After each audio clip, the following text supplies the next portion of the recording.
conference report that's Fred has a video up called Consolations of Atheism, and I think it's, I'm not sure what that's subtitled, something to the effect of We Are Already Dead. And I thought that was just really a wonderful video on some of these issues about how death relates to life, and how for some people religion seems to serve as a consolation for death, whereas for other people it really is atheism. I think from my own perspective, I've tried to say here so many times, I guess it hasn't been that well received, but I'll try to say it here one more time, that part of the problem is that language divides what isn't really separable. So we say life and death, and then once we've said those two words, we run around chasing these two things where we're dividing up what really can't be divided. It's only in the imagination that, or in our talk, that we can say there is this one thing, death, and there is this other thing, life. I think Fred's suggestion that there is really a sort of mass ongoing accumulation of death in which life occurs in its midst, that's a little bit more the orientation that I would suggest as well. I was at a conference some years ago, and I saw a Holocaust scholar give a very interesting presentation, but the drawing that he had was something like this. He said, if you look, and he said, objects in the past actually are closer than they appear, or larger than they appear. It's hard to really get the right magnitude here, but it's as if most of everything that is dead, and then the living are this little tiny pinnacle on top of a mass heap of death. Everything that has existed here on the planet, most of it is already dead. Yeah, most of it's already dead. It's been around, right? How many millions of years? Just the planet. Right? It's hard to get a sense of how much death is involved in what we call life. Epictetus has a great line where he says, the god said to him, don't forget, Epictetus, that you're basically a corpse. You're a soul carrying this corpse around. I think, as much as that's insightful, too many people hear it and then they think of a mind-body split, and they get caught in this question of, I guess, what the soul is, or how you relate those things, and all of it just becomes very problematic. I've tried to suggest that, no, look, there's life eternal, and that's all that anyone can ever know and has ever known. Anyone who has ever known anything has known something about this ongoing event called life eternal.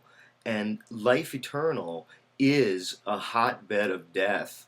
It's an ambiguity of merger and division that temporarily, I guess, resolves the life and death problem by creating pockets, little places and moments where we can feel, I guess, enough self-organization to see our own entropy occur. We can create order and maintain an order within our bodily system, creating disorder around us, and that process goes on for, in the human life cycle, it's extending, but upwards of 80 years or so is sort of the anticipated life date for people now.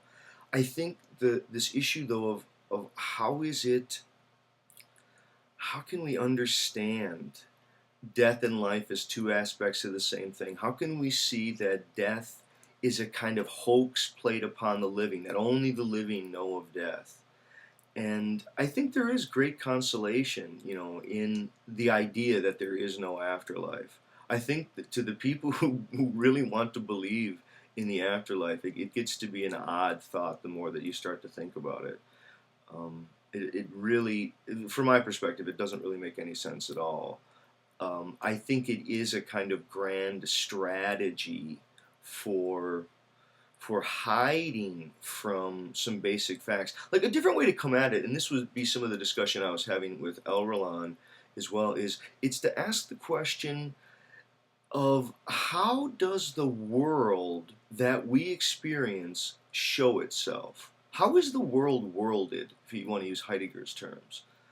I think we begin with this sort of subject-object split, a kind of mind-body, and then we align the soul or the mind with this sort of life and timelessness, and then we say the body is this thing out there in the world, and we do all this sort of stuff, and then we say that it's, there are various kinds of cognitive representations, and it's very Kantian. So the classic move is this Kantian, where you have this sort of I thinking substance that's there representing the world in certain ways.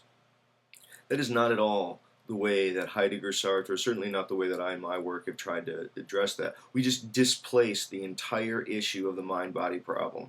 Don't even deal with it that way. It's just ridiculous. Just come at the question of how exactly, and I mean rich phenomenological description, how does the world show itself? What is the world's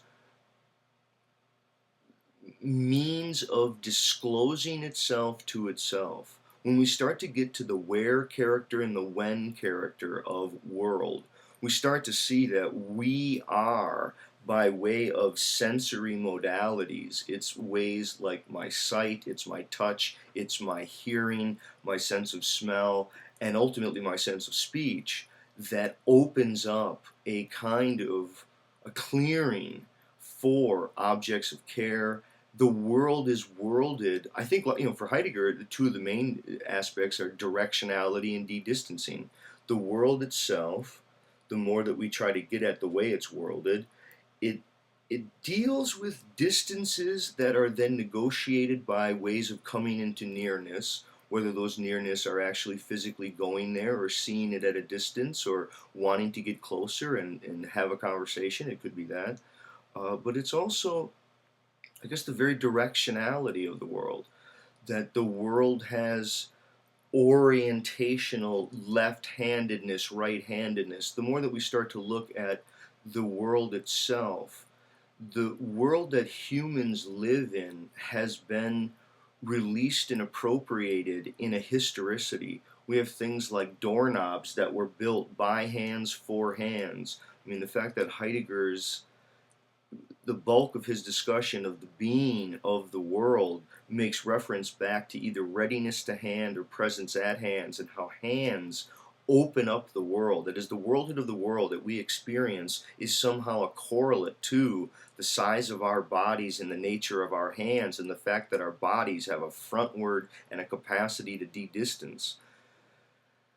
I think it's language, though, which opens us up to the thought about death. It's language, and by language, Heidegger doesn't mean, there is the body and then you add this thing called language. See, again, that's part of the problem of thinking the world is a bunch of little piecemeal parts that get put together. It's sort of like everything about the human already bespeaks and calls for language. I mean, language is that form of openness that's most well suited to the human organism, right? I've referenced this in so many other videos. I guess I'm going to have to post a link to some of the videos where I've talked about some of these other issues. But it goes back to Herder's work. I think I have a video there on Herder. People should see the origin of Herder's work and how relevancy structure is built into different organisms, and how the world then opens up according to those relevancy structures. At any point, I think that this sort of larger issue here, that there is a ongoing event whereby death is the forgotten condition for life, and that when we say one word life and then one word death, what are logically simultaneous, they seem to be in a quasi-narrative structure, because I do that with my language, and I can take two words, life, death, death, life, and suddenly by putting one in the front or one, changing the order of it, it can take on a narrative form, as if we could vanquish, as if one could win. There could never be life without death. There could never be death without life. Those are different ways of trying to understand a huge cosmic event that we're part of, and it's all that anyone has ever known.